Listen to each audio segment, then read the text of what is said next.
Buonasera.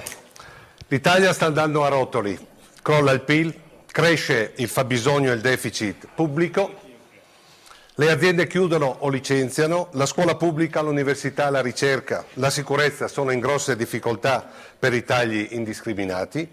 Siamo uno Stato sull'orlo di un precipizio finanziario. Quest'anno verranno a scadenza 220 miliardi di titoli pubblici. Immaginate per un momento se questi buoni del Tesoro non venissero rinnovati, se i sottoscrittori non si fidassero, non avessero più la possibilità di investire sui nostri titoli di Stato.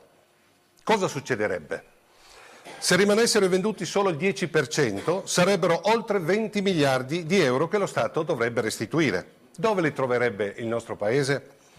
Come vedete c'è poco da stare allegri. Per il 2009 il Dipartimento di Stato americano prevede per gli Stati Uniti un deficit di 1.200 miliardi di dollari, pari all'8% del PIL, ma molti esperti ritengono che sarà molto più alto, probabilmente verso il 12%, vicino al 12%, un'enormità. Se questa è la situazione della locomotiva mondiale, le prospettive per il nostro Paese non sono certo rosee.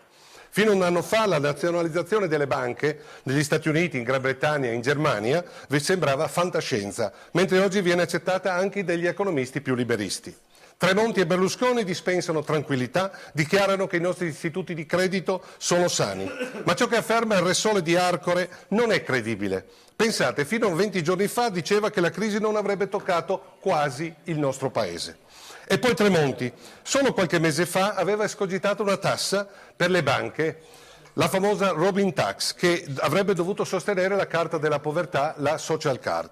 Oggi invece è lo Stato che deve sostenere le banche.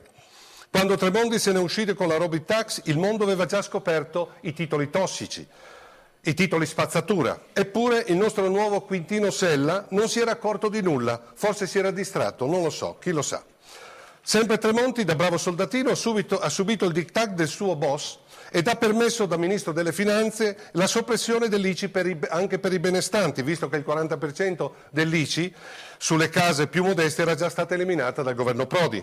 Sempre Tremonti ha permesso quel buco nero che è il fallimento dell'Alitalia.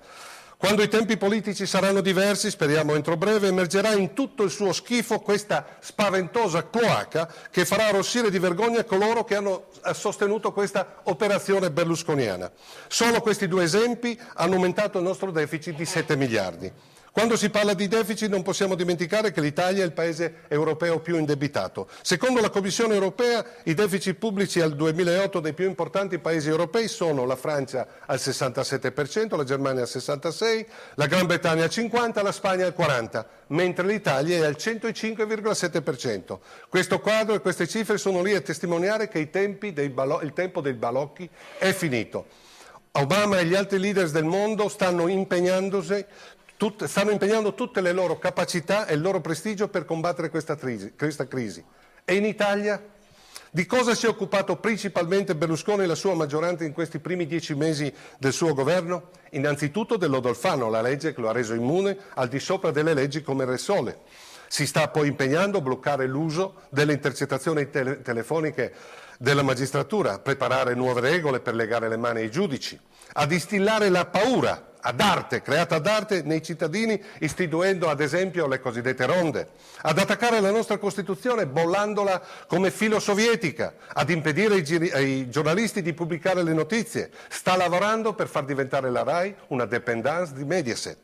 E si prepara a bruciare 400 milioni per non fare l'Election Day, ovvero le elezioni europee amministrative, il referendum nella stessa giornata. Tutto questo invece di prendere coscienza della situazione cercando le soluzioni dei gravissimi problemi economici e sociali che ci affliggono.